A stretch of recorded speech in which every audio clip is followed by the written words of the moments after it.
My fellow Americans, tonight I want to speak to you about what the United States will do with our friends and allies to degrade and ultimately destroy the terrorist group known as ISIL.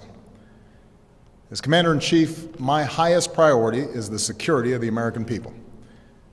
Over the last several years, we have consistently taken the fight to terrorists who threaten our country. We took out Osama bin Laden and much of al-Qaeda's leadership in Afghanistan and Pakistan. We've targeted al-Qaeda's affiliate in Yemen and recently eliminated the top commander of its affiliate in Somalia.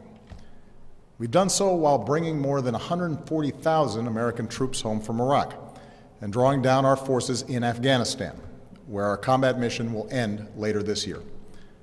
Thanks to our military and counterterrorism professionals, America is safer. Still, we continue to face a terrorist threat. We can't erase every trace of evil from the world, and small groups of killers have the capacity to do great harm. That was the case before 9/11, and that remains true today. And that's why we must remain vigilant as threats emerge. At this moment, the greatest threats come from the Middle East and North Africa, where radical groups exploit grievances for their own gain. And one of those groups is ISIL, which calls itself the Islamic State. Now let's make two things clear. ISIL is not Islamic. No religion condones the killing of innocents, and the vast majority of ISIL's victims have been Muslim. And ISIL is certainly not a state. It was formerly al-Qaeda's affiliate in Iraq and has taken advantage of sectarian strife and Syria's civil war to gain territory on both sides of the Iraq-Syrian border. It is recognized by no government, nor by the people it subjugates. ISIL is a terrorist organization, pure and simple, and it has no vision other than the slaughter of all who stand in its way. In a region that has known so much bloodshed, these terrorists are unique in their brutality. They execute captured prisoners. They kill children. They enslave, rape, and force women into marriage. They threatened a religious minority with genocide. And in acts of barbarism, they took the lives of two American journalists, Jim Foley and Steven Sotloff. So ISIL poses a threat to the people of Iraq and Syria and the broader Middle East, including American citizens, personnel, and facilities. If left unchecked, these terrorists could pose a growing threat beyond that region, including to the United States. While we have not yet detected specific plotting against our homeland, ISIL leaders have threatened America and our allies. Our intelligence community believes that thousands of foreigners, including Europeans and some Americans, have joined them in Syria and Iraq. Trained and battle-hardened, these fighters could try to return to their home countries and carry out deadly attacks. I know many Americans are concerned about these threats. Tonight, I want you to know that the United States of America is meeting them with strength and resolve. Last month, I ordered our military to take targeted action against ISIL to stop its advances. Since then, we've conducted more than 150 successful airstrikes in Iraq. These strikes have protected American personnel and facilities, killed ISIL fighters, destroyed weapons, and given space for Iraqi and Kurdish forces to reclaim key territory. These strikes have also helped save the lives of thousands of innocent men, women, and children. But this is not our fight alone. American power can make a decisive difference, but we cannot do for Iraqis what they must do for themselves. Nor can we take the place of Arab partners in securing their region. And that's why I've insisted that additional U.S. action depended upon Iraqis forming an inclusive government, which they have now done in recent days. So tonight, with a new Iraqi government in place, and following consultations with allies abroad and Congress at home, I can announce that America will lead a broad coalition to roll back this terrorist threat. Our objective is clear. We will degrade and ultimately destroy ISIL through a comprehensive and sustained counterterrorism strategy. First, we will conduct a systematic campaign of airstrikes against these terrorists. Working with the Iraqi government, we will expand our efforts beyond protecting our own people and humanitarian missions so that we're hitting ISIL targets as Iraqi forces go on offense. Moreover, I've made it clear that we will hunt down terrorists who threaten our country wherever they are. That means I will not hesitate to take action against ISIL in Syria as well as Iraq. This is a core principle of my presidency. If you threaten America, you will find no safe haven. Second, we will increase our support to forces fighting these terrorists on the ground. In June, I deployed several hundred American service members to Iraq to assess how we can best support Iraqi security forces. Now that those teams have completed their work and Iraq has formed a government, we will send an additional 475 service members to Iraq.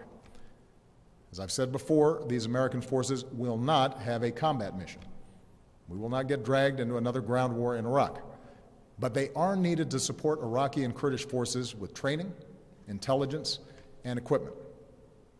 We'll also support Iraq's efforts to stand up National Guard units to help Sunni communities secure their own freedom from ISIL's control. Across the border in Syria, we have ramped up our military assistance to the Syrian opposition. Tonight, I call on Congress again to give us additional authorities and resources to train and equip these fighters. In the fight against ISIL, we cannot rely on an Assad regime that terrorizes its own people, a regime that will never regain the legitimacy it has lost. Instead, we must strengthen the opposition as the best counterweight to extremists like ISIL, while pursuing the political solution necessary to solve Syria's crisis once and for all. Third, we will continue to draw on our substantial counterterrorism capabilities to prevent ISIL attacks. Working with our partners, we will redouble our efforts to cut off its funding, improve our intelligence, strengthen our defenses, counter its warped ideology, and stem the flow of foreign fighters into and out of the Middle East. And in 2 weeks, I will chair a meeting of the UN Security Council to further mobilize the international community around this effort. Fourth, we will continue to provide humanitarian assistance to innocent civilians who've been displaced by this terrorist organization.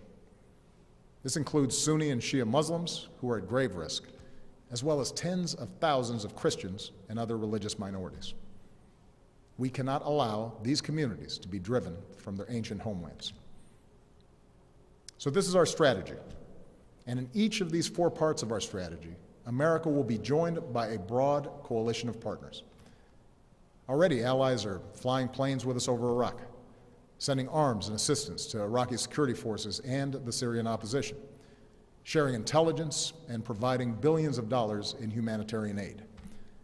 Secretary Kerry was in Iraq today, meeting with the new government and supporting their efforts to promote unity.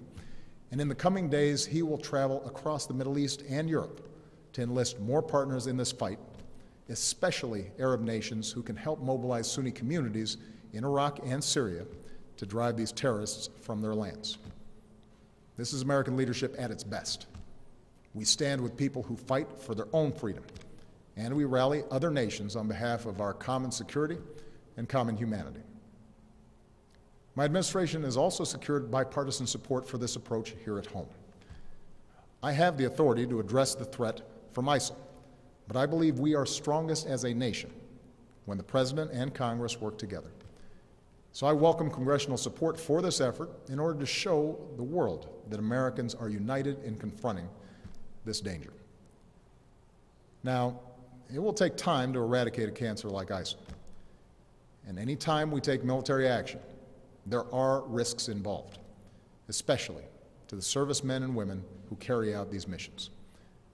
But I want the American people to understand how this effort will be different from the wars in Iraq and Afghanistan. It will not involve American combat troops fighting on foreign soil. This counterterrorism campaign will be waged through a steady, relentless effort to take out ISIL wherever they exist using our air power and our support for partners' forces on the ground. This strategy of taking out terrorists who threaten us while supporting partners on the front lines is one that we have successfully pursued in Yemen and Somalia for years, and it is consistent with the approach I outlined earlier this year, to use force against anyone who threatens America's core interests, but to mobilize partners wherever possible to address broader challenges to international order. My fellow Americans, we live in a time of great change. Tomorrow marks 13 years since our country was attacked. Next week marks 6 years since our economy suffered its worst setback since the Great Depression. Yet, despite these shocks, through the pain we felt and the grueling work required to bounce back, America is better positioned today to seize the future than any other nation on earth. Our technology companies and universities are unmatched. Our manufacturing and auto industries are thriving. Energy independence is closer than it's been in decades. For all the work that remains, our businesses are in the longest uninterrupted stretch of job creation in our history, despite all the divisions and discord within our democracy. I see the grit and determination and common goodness of the American people every single day, and that makes me more confident than ever about our country's future.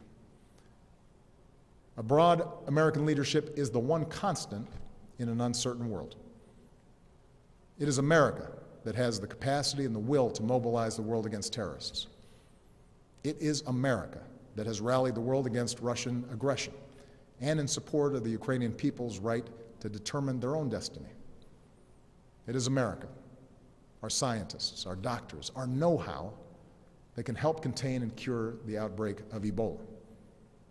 It is America that helped remove and destroy Syria's declared chemical weapons so that they can't pose a threat to the Syrian people or the world again. And it is America that is helping Muslim communities around the world, not just in the fight against terrorism, but in the fight for opportunity and tolerance and a more hopeful future. America, our endless blessings bestow an enduring burden. But as Americans, we welcome our responsibility to lead. From Europe to Asia, from the far reaches of Africa to war-torn capitals of the Middle East, we stand for freedom, for justice, for dignity. These are values that have guided our nation since its founding. Tonight, I ask for your support in carrying that leadership forward. I do so as a commander-in-chief who could not be prouder of our men and women in uniform. Pilots who bravely fly in the face of danger above the Middle East, and service members who support our partners on the ground. When we helped prevent the massacre of civilians trapped on a distant mountain, here's what one of them said: "We owe our American friends our lives. Our children will always remember that there was someone who felt our struggle and made a long journey to protect innocent people." That is the difference we make in the world. And our own safety, our own security, depends upon our willingness to do what it takes to defend this nation and uphold the values that we stand for. Timeless ideals that will endure long after those who offer only hate and destruction have been vanquished from the earth. May God bless our troops, and may God bless the United States of America.